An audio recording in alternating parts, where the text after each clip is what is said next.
我青梅杜佳佳堪比刘亦菲，追她的人排到法国。本想证明舔狗也有春天，没想到沾锅上网。为此我转换新思路，斩尽她桃花。杜佳佳10天半月不洗澡，而且还有香港脚。方圆，你找死啊！本以为扫清障碍抱得美人归，没想到被偷家了。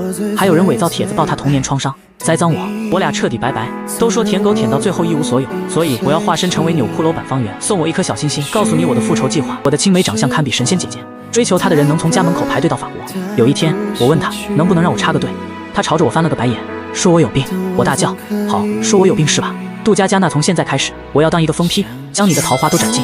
从那以后，只要有人给杜佳佳告白，我就会从中作梗，我就会扯开嗓子嚷嚷道：杜佳佳经常10天半个月不洗澡，而且还有香港脚，鞋袜一脱10里飘香，能熏死人。每次我这样说杜佳佳，杜佳佳就会暴走，大喊：方圆，你找死啊！我和杜佳佳算是从小长大的青梅竹马，她是家长口中别人家的孩子，不只长得漂亮，学习成绩还相当优秀，追求她的人更是层出不穷。每次进到教室，她要做的第一件事就是将课桌里的别人送的早餐扔给我。跟在杜佳佳身后，我用节省下来的早餐钱买了很多自己喜欢的小卡片。当然，这一切我也不是白得的，很多时候我都会帮着杜佳佳帮家里的活给干了，让她得以安静学习，甚至有时候还要替杜佳佳挨打。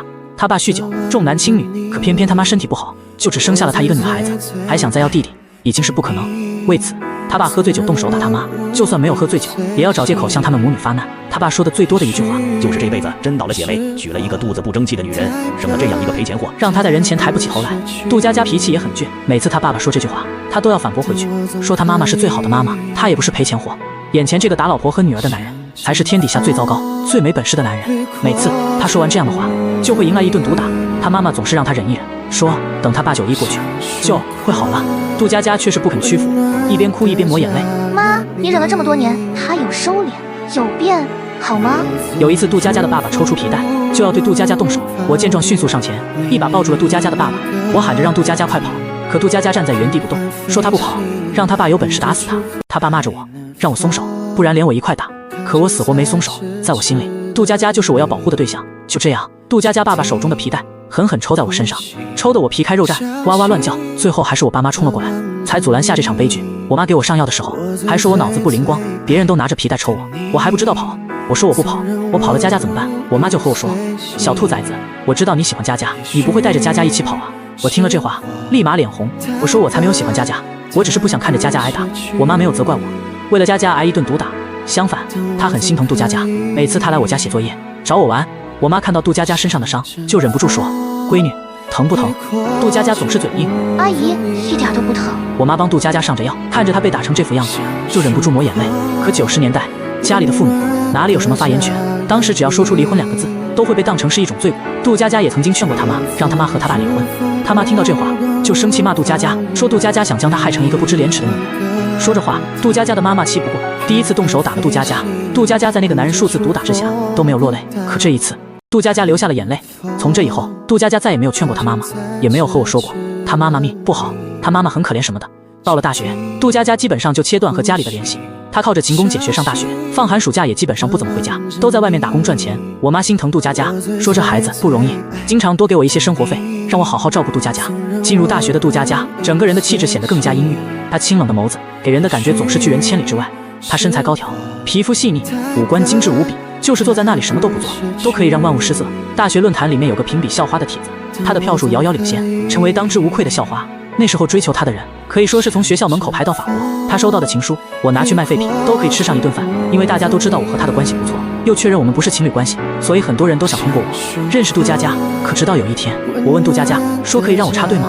杜佳佳认真看了我眼，说我神经病。自那以后，只要有人找到我要她的联系方式，我就对外说杜佳佳香港脚不洗澡，鞋袜一脱能臭熏死人，这种病还没有办法治，以后谁和她在一起都会遭罪。我将这个消息放出去后，来追求杜佳佳的人的确减少了很多，杜佳佳也乐得清静。可直到大学论坛里有一个帖子爆出来，说杜佳佳身世可怜，父亲是酒鬼，经常家暴，父母还经常吵架，杜佳佳童年过得一点都不幸福，读大学也是靠自己勤工俭学坚持的。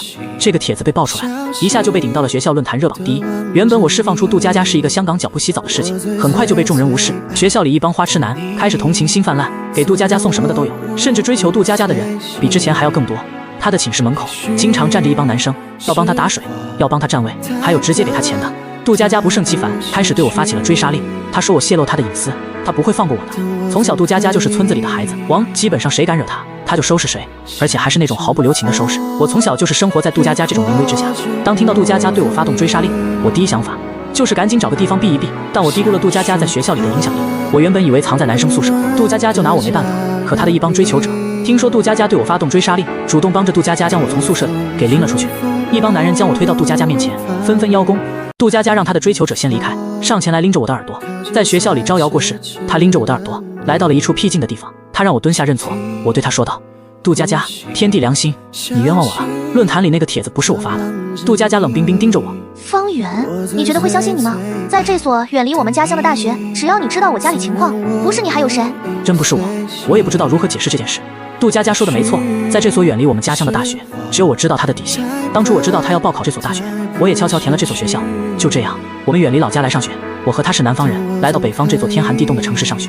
刚开始来，我还有些不习惯。我妈和我说：小兔崽子，你那点心思可都写在脸上，要不是喜欢佳佳，你能跑那么远吗？不是你，还有谁？你和别人说过我的事情吗？他问我，我知道这是属于他个人的隐私，也有不少人问过我，可我从来就没有和别人说过。没有，杜佳佳，我发誓，帖子不是我发的，你的事情我也没有和别人说过。杜佳佳看向我的眼神忽然变了。你觉得我会相信你吗？从小你就会为了一颗糖就出卖我的躲在哪里，现在你为了那些蝇头小利将我的信息提供出来，这也不是没可能。我听到他说这话，心里忽然隐隐作痛。小时候躲猫猫，杜佳佳很厉害，每次藏得让大家都找不到。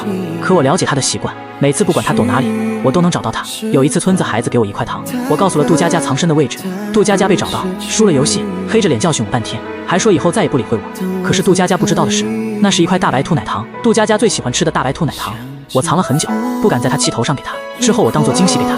那是一个阳光灿烂的午后，我们坐在树杈上，他吃着大白兔奶糖，脸上洋溢着幸福笑容。他还小心翼翼将糖衣叠好，递给我。你好好帮我收着。我开心将糖衣收好，舔舔舌头，有些嘴馋，但看着他开心，我心里更加开心。可现在他误会我，让我心里还是很难受。杜佳佳，你真不相信我吗？我仰着脸看着他。方圆，我最讨厌的就是这种事情。我不需要人同情，以前不需要，现在也不需要，以后更加不需要。方圆，这次你真的让我生气了。他说完话，头也不回的转头就走了。我看着他的背影，想要追上去，可半天我还是没迈出脚步。现在他正是处于气头上，我就算追上去也不会起什么作用的。当务之急还是要找到发帖的罪魁祸首。我有些心灰意冷，从地上站起来，朝着宿舍走去，打开了电脑，找到那个帖子。那个人的 ID 也很简单，叫方同学。我看到这个帖子，登时气不打一处来，明显是奔着抹黑我来的。这肯定是我的情敌，为了追求杜佳佳使出的卑鄙手段。看着这足足有上万回帖的帖子，我尝试着给博主发了私信，想要获取对方的联系方式，和对方见一面。可是我发出的消息石沉大海，我还在帖子里发了很多询问的消息，但这个方同学都没有理会我。我知道这样拖下去也不是办法，我还是想找到杜佳佳解释这件事。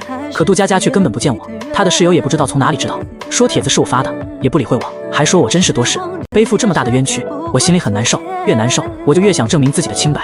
我一连在杜佳佳宿舍下蹲了好几天，都没有见到他人。终于有一天，我妈从老家邮寄了她亲手做的特产，这是在北方这座城市吃不到的东西。我第一时间就给杜佳佳发了消息，让杜佳佳来领特产。可发出去的消息还是石沉大海。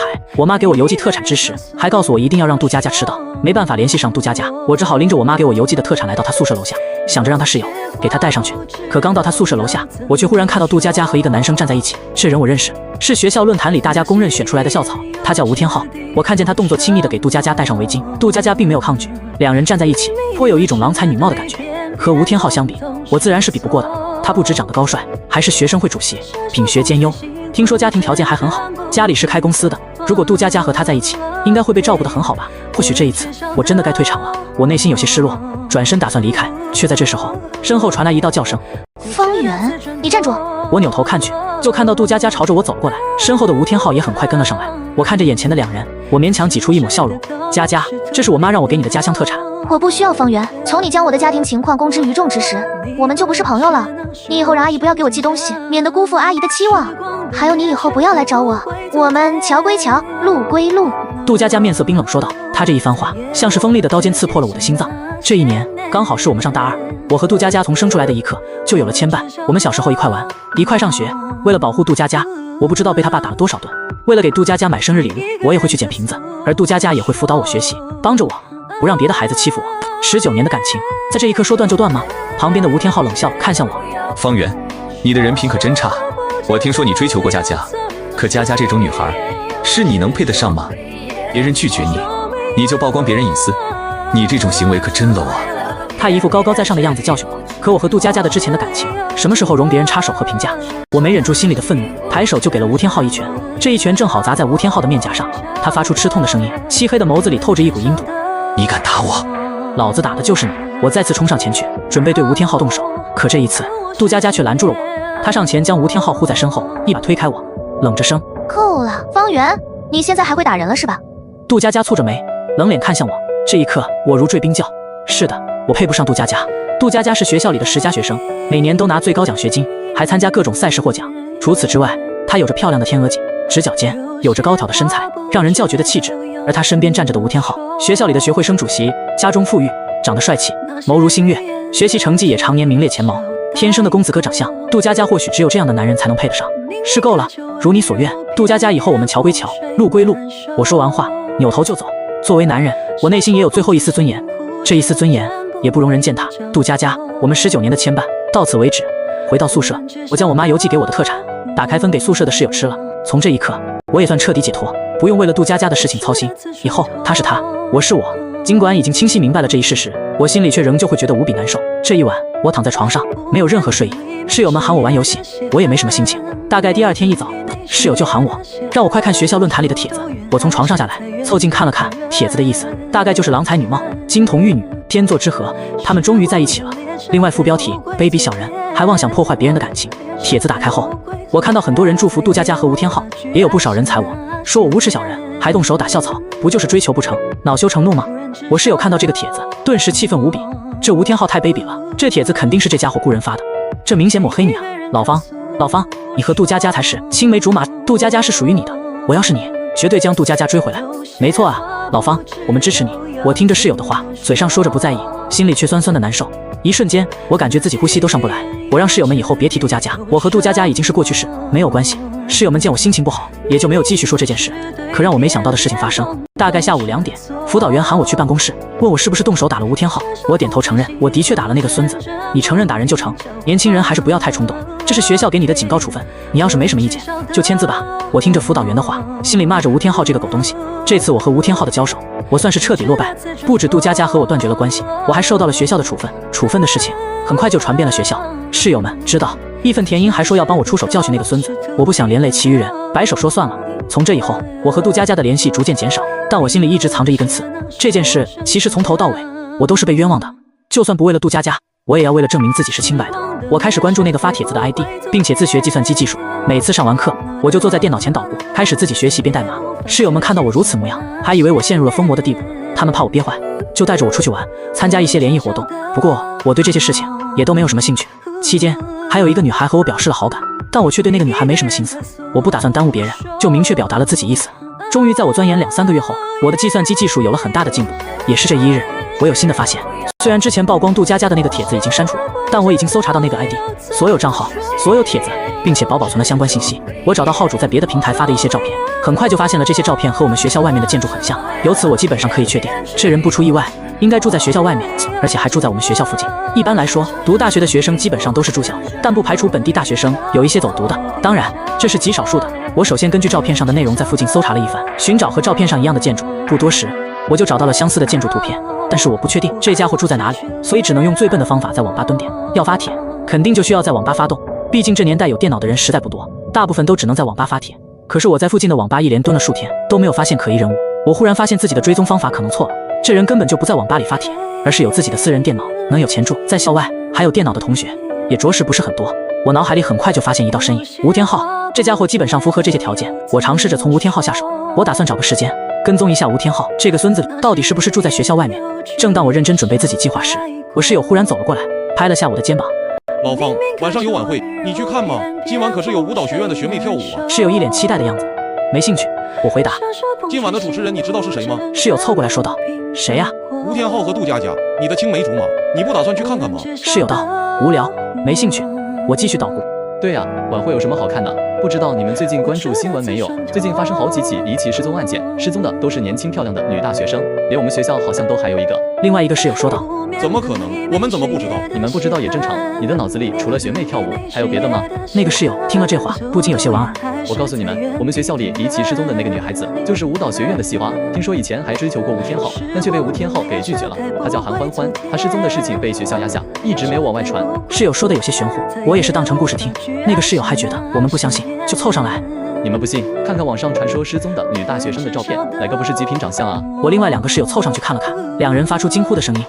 的确漂亮，特别是这个韩欢欢，长得真好看，不过眼神不怎么好。你怎么知道别人眼神不好？